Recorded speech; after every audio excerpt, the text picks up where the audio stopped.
This is it, boys and girls, ladies and germs, space aliens of all ages.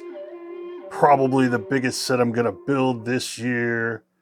It is the UCS Razor Crest from Star Wars The Mandalorian, the Ultimate Collector Series. Set 75331, 6,187 pieces. Look at that. Look at that glorious set. Oh, I can't wait to build this thing.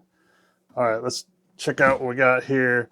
On the top, we've got the Mandalorian and Grogu.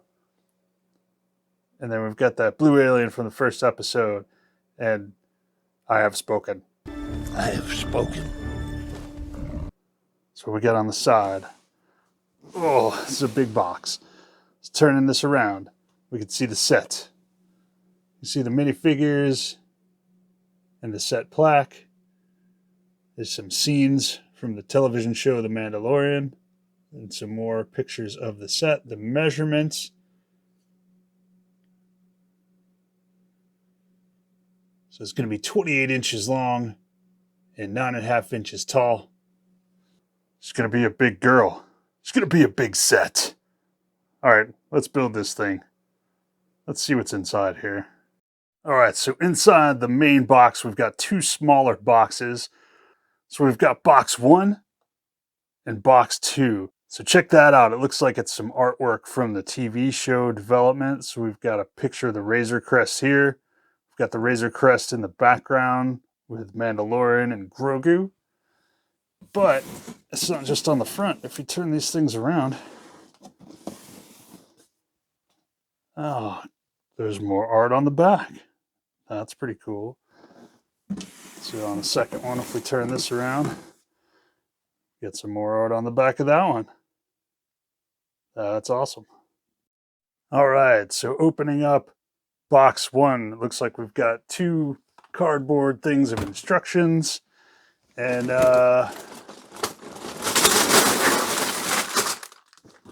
that's a lot of bags.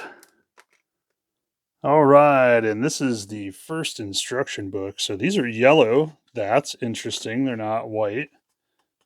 Just like most of the UCS books, they're going to have some stuff about the development of the set, about the show in here, a bunch of pictures and behind the scenes. That's pretty cool. This one seems to go on forever. There's definitely a lot of stuff in here.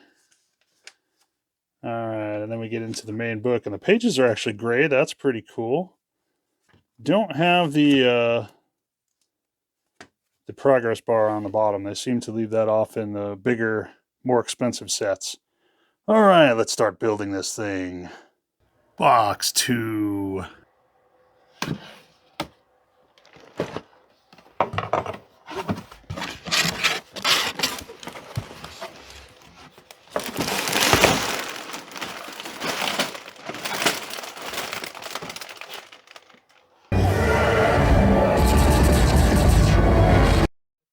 And there we have it, the UCS Razor Crest set.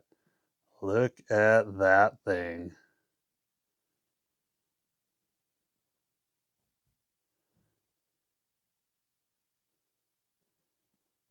All right, we're going to do the figures first, just like we always do, and we'll get into the model, but there's a couple things I want to point out here real quick. One thing I would like to point out is that the 6,000 plus piece UCS Razor Crest is quite large. When you compare it to the 8,000 plus piece UCS Millennium Falcon, yeah, obviously the Falcon's a bit bigger, a bit wider, but this is a pretty big ship. And then, of course, this set comes with a stand to put all the figures on that has the little display plaque for the Razor Crest. All right, first up, we've got Din Djarin, the Mandalorian. Now, this is a really cool figure. He's a little bit unlike any other Mandalorian figure we've had in the past for a couple of reasons. So, if you check out that helmet there,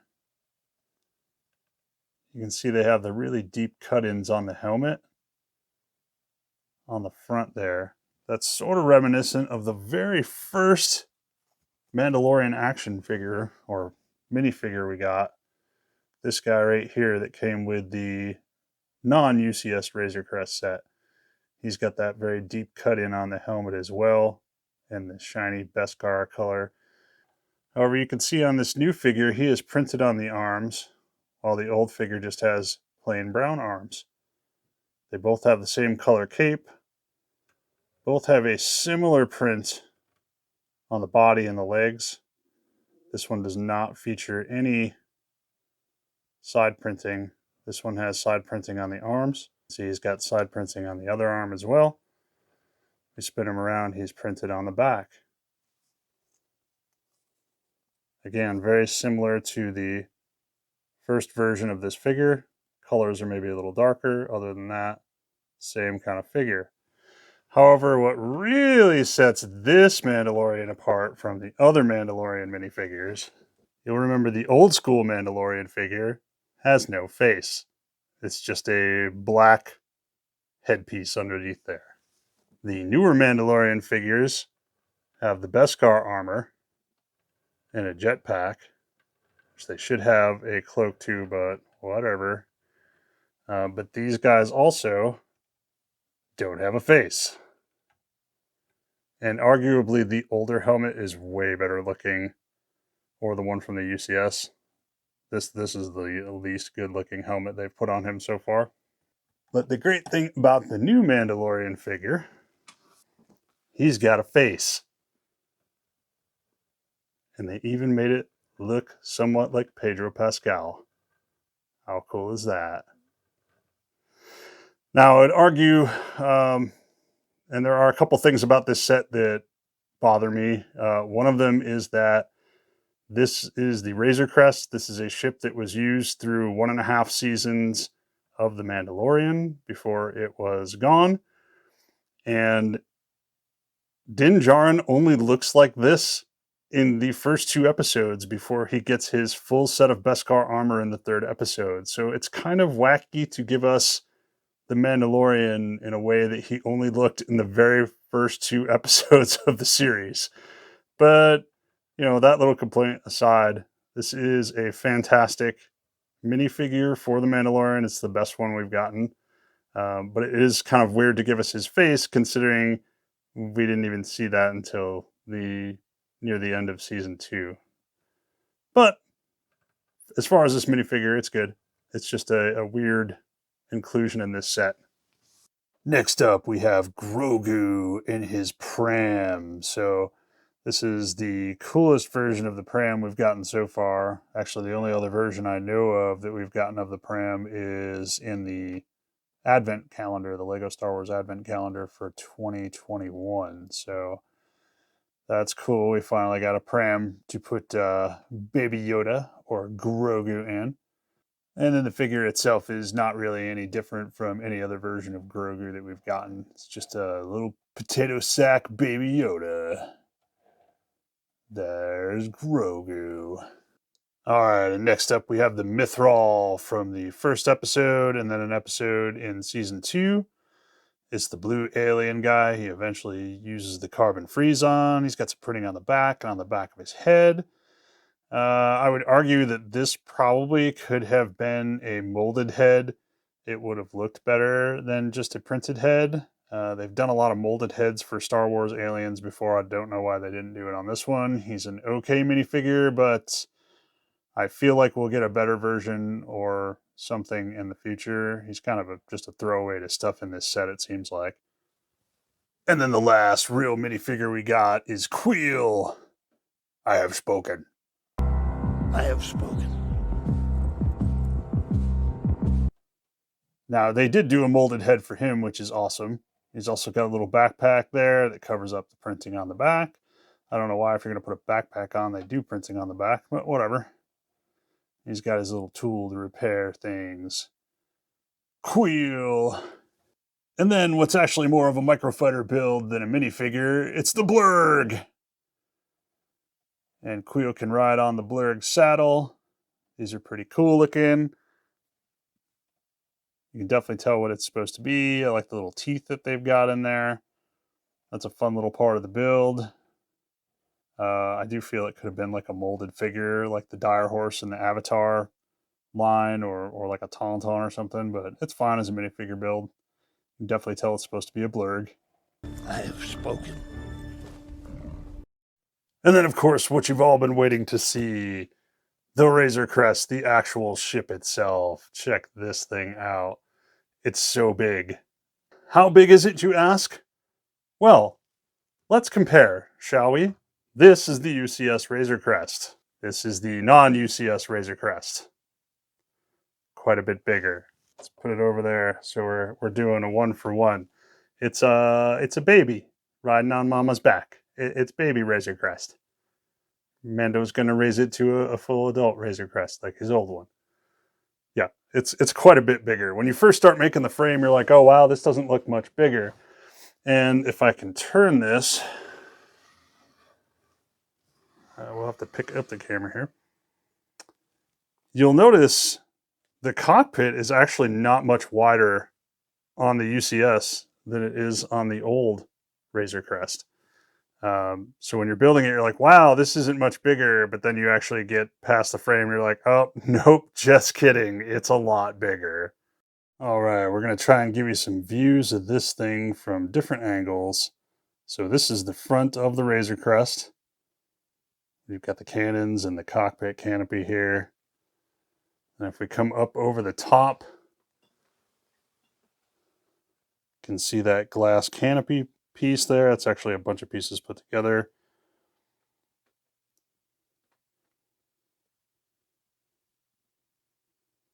That large middle section there. There's an escape pod built into there. That's the front and top. Take a look at the side here. So this is the left side of the ship if you're sitting in the ship. How big these engine pods are. It's so crazy. You've got the landing gear under the ship. Those are not retractable and you can't really, I mean, you could take them off permanently and then maybe put them back on. So, if, you know, we got to stand for this or whatever. And then here's the back of the ship. So there's the ramp on the bottom, back of the tail, and then check out the back of the engine pods on these. Oops, I banged this against the wall, I think, at some point, but those are so cool. They've got the jet nozzles on them.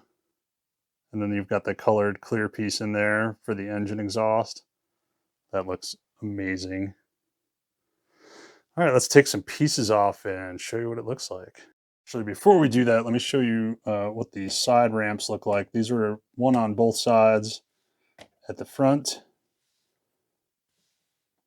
So those come down on the side. And then the rear ramp comes down.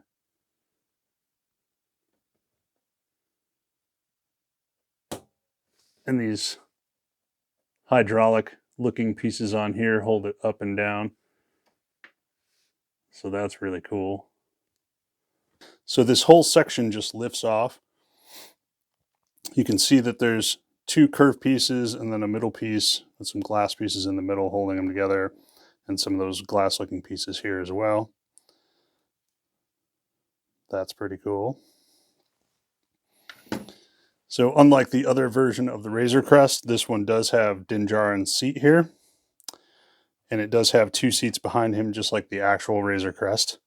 Go in here for a close look. You can see there's the ball that Grogu likes to play with. There's all sorts of controls in there. There's a door here that opens. You can see the ladder that goes down into the main hold of the ship. You can see the egg container from the Frog Lady in that one episode in season 2. Which again, I don't know why they put season 1, episode 1 and 2 Mando in here when clearly there's a lot of stuff from all seasons in here. This actually lifts right out. So you can see down farther into the ship. You can see that ladder that comes down. There's the little sleeping quarters for Grogu, or probably Mando before Grogu was here. Just like the original version of the Razor Crest, this one has an escape pod here in the center that pulls out. It's held in there pretty tight. Mine rattles because Mando's hair is in there, so I don't lose it. There's some glass looking pieces here in the front of this as well. And then this just comes off.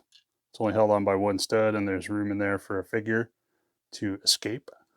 Now, just like the UCS Millennium Falcon, the way to get at the inside of this is mostly just to take it all apart. So this engine section, if I can do it without breaking it, this pulls off the top. You can see you've got both engines here. There's a lot of little details on these engines. These little chain things are cool. They add a lot of detail. It's the first time I've ever seen one of those in a Lego set. Oops, dropped a piece off. You can see into the front of the engines there.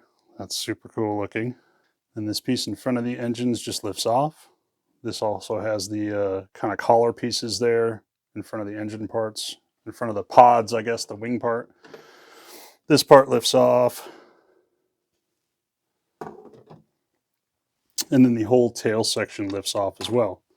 I have found a problem here. So this part of the tail section is supposed to be held on by these 4 studs, but this whole thing is only held on by these 6 studs, and it comes off there pretty much every time you move the tail. So it's not on there very good, but obviously this is meant to be more of a display and not a playset. So with all of the pieces off the top, you can see that there's a lot of stuff going on in here.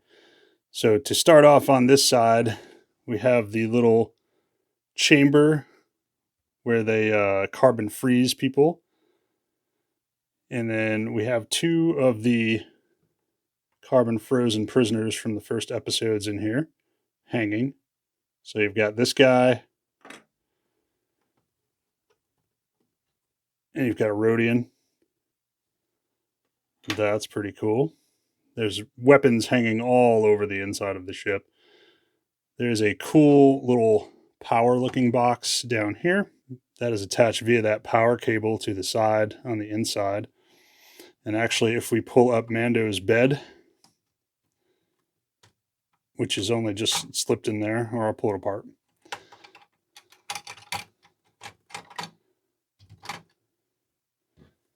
And you can see under that there's some engine parts under his bed. So that's definitely a safe place to sleep. And then moving towards the back, you can see the ramp is down here. All right, and then starting in on the other side of the ship, that's the front part of the ship.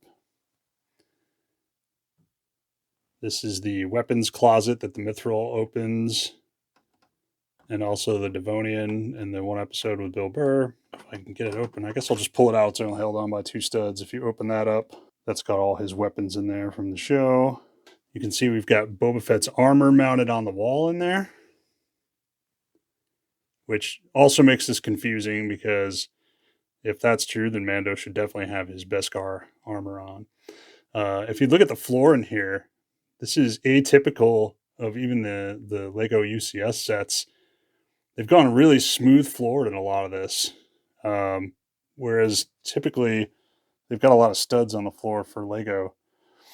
And if you look at the top of this set, it's very, very smooth compared to a typical Lego UCS set. For example, if we look at the Falcon, look at the number of studs showing on the top of the UCS Millennium Falcon. And then look how smooth this is in comparison. When you look at the tail section and everything, there's kind of minimal studs showing on this one. So that's definitely an interesting design decision. It's kind of nice to see them going more towards what mock designers are doing and less traditional Lego. I mean, there's a lot of smooth plating on the sides, very little studs in some sections. So that is really cool. I've seen some of the other reviews, and I probably knock it for the same thing. Why couldn't you color match this? Or, failing that, why does this piece even need to be a solid 2x6 plate? It could have been a plate, a 1x2, and a plate that matched. Or you could just match the colors on the stickers, for God's sake, Lego.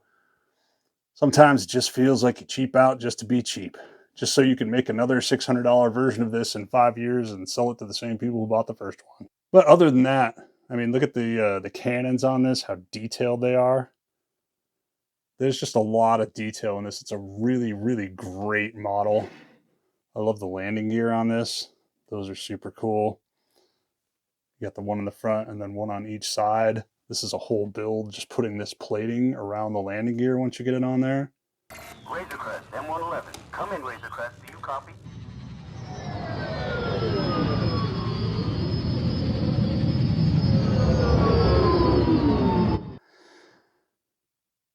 So, I guess final thoughts on this one. It is a super, super cool looking Lego set.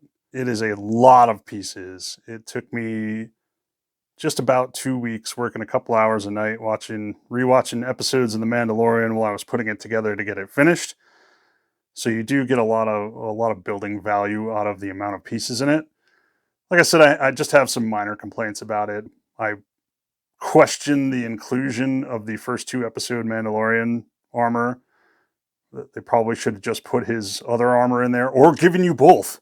So you could have both minifigures to do whatever, mock-up of whatever episode that you like. And that is the other complaint is for $600 you get 4 minifigures. There were more minifigures in the original Razor Crest set than there are in this one. But as far as price, yeah, it's $600, right?